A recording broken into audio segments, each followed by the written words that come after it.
നമസ്കാരം. ദുൽഖർ സൽമാൻ എന്ന നിർമ്മാതാവിനെ കുറിച്ച് വാചാലരാകുകയാണ് Indian cinema industry. Alia Bhatt മുതൽ ഏറ്റവും അറ്റത്ത് നിൽക്കുന്ന നാഗ് അശ്വിൻ വരെ ദുൽഖറിനെ കുറിച്ച് വാചാലനാകുന്നതിന് ഒരു കാരണം മാത്രമേ ഉള്ളൂ. ലോക എന്ന സിനിമയുടെ ബഡ്ജറ്റിനെ കുറിച്ചാണ്. ഇത്രയും വലിയ ടെക്നിക്കലി ബ്രില്യൻ്റ് ആയ ഇന്ത്യൻ ഇൻഡസ്ട്രിയിൽ ഒട്ടാകെ തന്നെ ചർച്ചാ വിഷയമായി മാറിക്കൊണ്ടിരിക്കുന്ന ലോക ചിത്രീകരിച്ചത് 30 കോടി രൂപയ്ക്കാണ്. മലയാളം സിനിമാ മേഖലയെ സംബന്ധിച്ചിടത്തോളം ഇതൊരു വലിയ തുക തന്നെയായിരിക്കാം. എന്നാൽ തെലുങ്കിലും കന്നഡയിലും ബോളിവുഡിലും ഇതൊക്കെ അവർക്ക് ചെറിയ പടങ്ങളാണ്. അതായത് മലയാളത്തിൽ നിന്ന് 2 കോടി 3 കോടി രൂപയ്ക്ക് മുടക്കുമുതൽ ചെയ്യുന്ന സിനിമകളാണ് ബോളിവുഡിലും തെലുങ്കിലുമൊക്കെ 30 കോടി സിനിമ. അത് പ്രേക്ഷകർക്കും അറിയാവുന്ന കാര്യം തന്നെയാണ്. അങ്ങനെ ഒരു 30 കോടി, അതേ മൂല്യമുള്ള 30 കോടി മലയാള സിനിമയിൽ ലോക പോലൊരു ബഡ്ജറ്റിൽ ഒരു സിനിമയ്ക്ക് ബഡ്ജറ്റുമായിട്ട് രംഗത്തെത്തുമ്പോൾ സ്വാഭാവികമായും തെലുങ്കിലും ബോളിവുഡിലെയും സംവിധായകർ നിരാശയിലാണ്. അതാണ് ഏറ്റവും ഒടുവിൽ ചർച്ചാ വിഷയമായി മാറുന്ന മറ്റൊരു കാര്യം. തെലുങ്കിലെ നിർമ്മാതാക്കൾ സംവിധായകരോട് ചോദിക്കുന്നത്, ഞങ്ങൾ തരുന്ന 30 കോടി കൊണ്ട് നിങ്ങൾ എന്താണ് ഉണ്ടാക്കി വെക്കുന്നത് എന്നുള്ളതാണ് ചോദ്യം. കാരണം മലയാളത്തിൽ നിന്ന് 30 കോടി രൂപ ബഡ്ജറ്റിൽ ഇറക്കി വെച്ചിരിക്കുന്ന ഇൻ്റർനാഷണൽ ക്വാളിറ്റി സ്റ്റഫ് പോലെ ലോക പോലൊരു സിനിമ എടുത്തു വെക്കുമ്പോഴാണ് തെലുങ്കിലെ നിർമ്മാതാക്കൾ ഈ ചോദ്യം തെലുങ്കിലെ സംവിധായകരോട് ചോദിക്കുന്നത്. അപ്പോൾ സ്വാഭാവികമായും പണത്തിൻ്റെ മൂല്യം തെലങ്കാനയിലായാലും ബോളിവുഡിലായാലും കേരളത്തിലായാലും ഒന്ന് തന്നെയല്ലേ.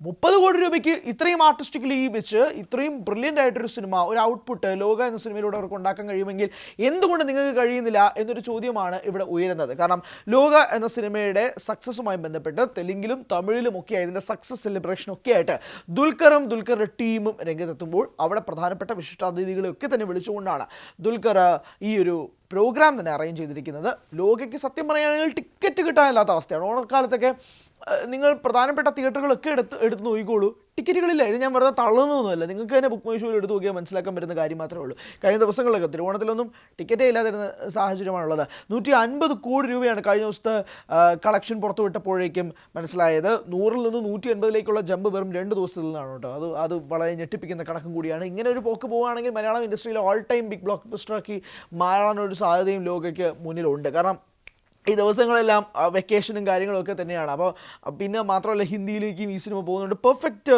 റിലീസ് ഡേറ്റ് കൂടെയായിരുന്നു, പറയാതിരിക്കാൻ വയ്യ. സോ അതിലേക്ക് നമ്മൾ വരാം. പക്ഷേ ഇതിൻ്റെ പ്രശ്നം തെലുങ്കിലെ നിർമ്മാതാക്കൾക്കും സംവിധായകർക്കും മാത്രമല്ലെന്നേ. തമിഴ്നാട്ടിൽ ഈ ചിത്രം റിലീസിനെത്തിയപ്പോഴേക്കും ലോക തമിഴ്നാട്ടിൽ ആദ്യം റിലീസിനെത്തിയപ്പോഴേക്കും ചിത്രത്തിന് കാണാൻ ആളുകൾ വളരെ കുറച്ച് ആളുകൾ മാത്രമേ ഉണ്ടായിരുന്നുള്ളൂ. ആ സമയത്ത് തിയേറ്റർ റെസ്പോൺസുകളിൽ ഏറ്റവും കൂടുതൽ വൈറലായി മാറിയത് ഒരു പ്രേക്ഷകൻ്റെ കമൻറ്റാണ്. അദ്ദേഹം പറയുന്നത്, ഈ തമിഴ്നാട്ടിൽ നിന്ന് 150 കോടിക്കും 200 കോടി രൂപയ്ക്കുമൊക്കെ ഒരു സിനിമ എടുത്ത് വെക്കുന്നവർ ലോക വന്ന് കാണണം. 30 കോടി രൂപ ബഡ്ജറ്റിൽ ഇൻ്റർനാഷണൽ സ്റ്റഫിൽ അവർ ആ സിനിമ എടുത്ത് വെച്ചിട്ടുണ്ട്. ഗ്രാഫിക്സ് ടോപ്പ് ലെവലാണ്, ഇത്രയും വലിയ ആർട്ടിസ്റ്റുകളുണ്ട്.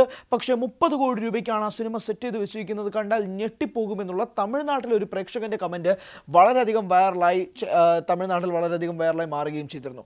അതുപോലെ തന്നെയാണ് ഇപ്പോൾ തെലുങ്ക് സംവിധായകർ സംസാരിക്കുന്നത്. സംവിധായകൻ നാഗ് അശ്വിൻ പറഞ്ഞ വാചകങ്ങൾ തന്നെ എടുത്ത് നോക്കി, അവർ ഞെട്ടിത്തെറിച്ചിരിക്കുകയാണ് ഇതുപോലൊരു സിനിമയുടെ ഔട്ട്പുട്ട് കണ്ടിട്ട്. അതൊരു ഭാഗത്ത് നിന്ന് അവിടെ ആലിയ ഭട്ടിനെ പോലുള്ള പ്രധാനപ്പെട്ട ബോളിവുഡ് ആക്ട്രസ് സിനിമയെപ്പറ്റി പൂർത്തി സംസാരിക്കുമ്പോഴേക്കും അവിടെ ഉണ്ടാകുന്നൊരു എക്സ്പോഷർ, ഈ സിനിമയ്ക്ക് വലിയ രീതിയിലുള്ള എക്സ്പോഷർ ഇന്ത്യൻ മാർക്കറ്റുകളിൽ തന്നെ ഉണ്ടായിട്ടുണ്ട്. സ്വാഭാവികമായും മലയാളത്തിൽ ഹൃദയപൂർവ്വം എന്ന സിനിമ മാത്രമാണ് ലോകയ്ക്കൊപ്പം നിൽക്കുന്നത്. ഫഹദിൻ്റെ ചിത്രവും മറ്റൊരു ചിത്രമായ മേനെ പ്യാർ കിയും തിയേറ്ററുകളിൽ വലിയ കളക്ഷനൊന്നുമല്ല ഇപ്പോൾ നേടുന്നത്. മുന്നേറി നിൽക്കുന്നത് ഈ 2 സിനിമകളാണ്. അതിലേറ്റവും മുന്നേറി നിൽക്കുന്നത് ലോകയാണ്. ലോക ഒരു പുതിയ ഡെഫിനിഷൻ തീർക്കുകയാണ് മലയാള സിനിമ ഇൻഡസ്ട്രിക്ക്. ഒരു പുതിയ ചരിത്രം എഴുതി കുറിക്കുകയാണ് ലോക ദുൽഖറിലൂടെ. അപ്പോൾ ദുൽഖർ തന്നെ പറയുന്നത് താൻ ലക്കി പ്രൊഡ്യൂസർ ആണെന്ന് പറയുമ്പോൾ പോലും ദുൽഖർ തന്നെയാണ് ഈ പ്രോജക്റ്റിൻ്റെ തുടക്കം മുതൽ ഒടുക്കം വരെ ഉണ്ടായിട്ടുള്ളതെന്ന് കല്യാൺ ഉൾപ്പെടെയുള്ളവർ സമൂഹ മാധ്യമങ്ങളിൽ വന്ന് പറയുമ്പോഴേക്കും ദുൽഖർ ഏറ്റവും ഒടുവിലത്തെ പ്രസ് മീറ്റിലും സക്സസ് മീറ്റിലും പറയുന്ന ഒരു കാര്യമുണ്ട്. ദുൽഖർ പറയുന്നത്, ഇതിന് കിട്ടിയ ലാഭം ഇതെല്ലാം തന്നെ മറ്റ് ചാപ്റ്റേഴ്സിന് വേണ്ടി ഉപയോഗിക്കുമെന്നുള്ളതാണ്. ലോക ചാപ്റ്റർ 1 യാതൊരുവിധ ഹൈപ്പും ഇല്ലാതെ, ഒരു രീതിയിലുള്ള പ്രതീക്ഷയും ഇല്ലാതെ തിയേറ്ററുകളിലെത്തി പ്രേക്ഷകരെ ഞെട്ടിപ്പിച്ച് പൊളിപ്പിച്ചാണ് തിയേറ്റർ വിട്ട് ഇറക്കിപ്പിച്ചത്. അതുകൊണ്ട് തന്നെ ചാപ്റ്റർ 2-ഉം ചാപ്റ്റർ 3-യൊക്കെ കഴിയുമ്പോഴേക്കും അമ്മാതിരി പ്രതീക്ഷകളാണുള്ളത്. ദുൽഖറിൻ്റെ നിർമ്മാണത്തിൽ തന്നെ ചാപ്റ്റർ 2 വരുമ്പോഴേക്കും നായകനായി ലീഡ് ചെയ്യുന്നത് ടൊവിനോ ആണെന്നും ദുൽഖർ പറഞ്ഞു കഴിഞ്ഞിരിക്കുന്നു. അപ്പോൾ സ്വാഭാവികമായും ചാപ്റ്റർ 2 ലീഡ് ചെയ്യുന്നത് ദുൽഖർ ആവുന്നതുകൊണ്ട് തന്നെ വലിയ സ്റ്റാർ കാസ്റ്റ് അതിനും ഉണ്ടാകുമെന്ന് പ്രതീക്ഷിക്കാം.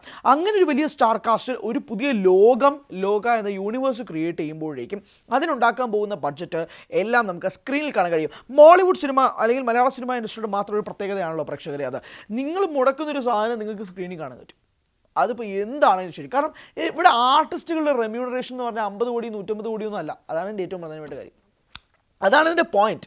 ഇപ്പോൾ തമിഴ്നാട്ടിൽ പോയിട്ട് കൂലി എന്ന സിനിമയുടെ ബഡ്ജറ്റ് ഏകദേശം 450 കോടി രൂപയാണെന്നാണ് അന്നുണ്ടായത് ബസ്. അതിലെങ്ങനെയാണ് 450 കോടി രൂപയാണെന്ന്? രജനീകാന്തിന് 150 കോടി, സംവിധായകനായ ലോകേഷിന് 50 കോടി, അപ്പം തന്നെ 200 കോടി, പകുതി ബഡ്ജറ്റ് അവിടെ പോയി. സംവിധായകനും നായകനും മാത്രം പകുതി പോയി.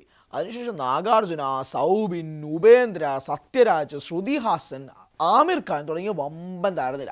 ഇവർക്കെല്ലാവർക്കും ശമ്പളം കൊടുത്ത് കഴിയുമ്പോൾ തന്നെ ഏകദേശം ഒരു 250-275 കോടി രൂപ വരും. ബാക്കി വെച്ച് വേണം നിങ്ങൾ സിനിമ ഷൂട്ട് ചെയ്യാൻ. പിന്നെ ഒരു കാര്യം, സ്റ്റാർസിനെ വെച്ച് ഷൂട്ട് ചെയ്യുമ്പോഴേക്കും സ്വാഭാവികമായും ഡേറ്റുകൾ കൂടും. ഡേറ്റുകൾ കൂടുന്നതനുസരിച്ച് പ്രൊഡക്ഷൻ്റെ എമൗണ്ട് കൂടും. ഇവിടെ അങ്ങനെയല്ല. ഇവിടെ മലയാള സിനിമ ഇൻഡസ്ട്രി ഒരു ഫാമിലി പോലെ വർക്ക് ചെയ്യുമ്പോഴേക്കും വളരെ ലിമിറ്റഡ് ആയിട്ടുള്ള സ്പേസിൽ ലിമിറ്റഡ് ബഡ്ജറ്റിൽ അവർക്ക് ആ സിനിമ കംപ്ലീറ്റ് ചെയ്യാൻ പറ്റും.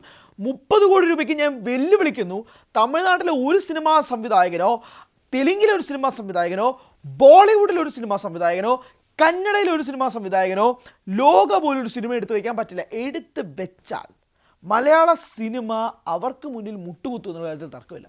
കാരണം എല്ലാവരും ഇങ്ങോട്ടേക്ക് എത്തി നോക്കുന്നതിന് ഒരു പ്രധാനപ്പെട്ട കാര്യം, എങ്ങനെ സാധിച്ചു 30 കോടി രൂപയ്ക്ക് എങ്ങനെ സാധിച്ചു?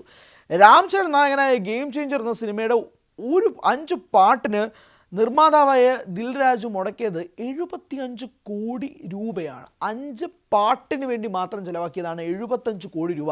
ആ 75 കോടി രൂപ വെച്ച് 2 ലോകയും ചെയ്യാം, ബാക്കി 15 കോടി പ്രൊഡ്യൂസറിന് കൊടുക്കുകയും ചെയ്യും. അതാണ് ഇതിൻ്റെ ഡിഫറൻസ്.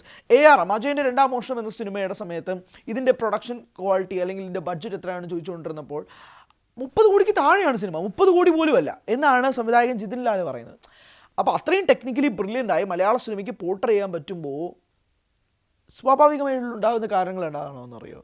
തെലുങ്കിലെ നിർമ്മാതാക്കൾ, കന്നഡയിലെ നിർമ്മാതാക്കൾ, ബോളിവുഡിലെ നിർമ്മാതാക്കൾ ഇങ്ങോട്ടേക്ക് വരും.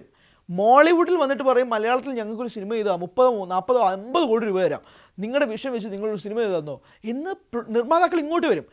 തെലുങ്കിൽ ഉണ്ടാകുന്ന വിശ്വാസം കുറയും. ഇതെല്ലാമാണ് ഈ ചെയിനിൽ ഉണ്ടാകുന്ന കാര്യം. ഇതെല്ലാം മോളിവുഡിനൊരു പ്രൈഡ് തന്നെയാണ്, മലയാള സിനിമ ഇൻഡസ്ട്രിക്ക് ഒരു അഭിമാനം തന്നെയാണ്. പക്ഷേ ലോക ഒരു സംസാര വിഷയമാകുമ്പോഴേക്കും മാറുന്ന കാര്യങ്ങളാണ് ഇതെല്ലാം.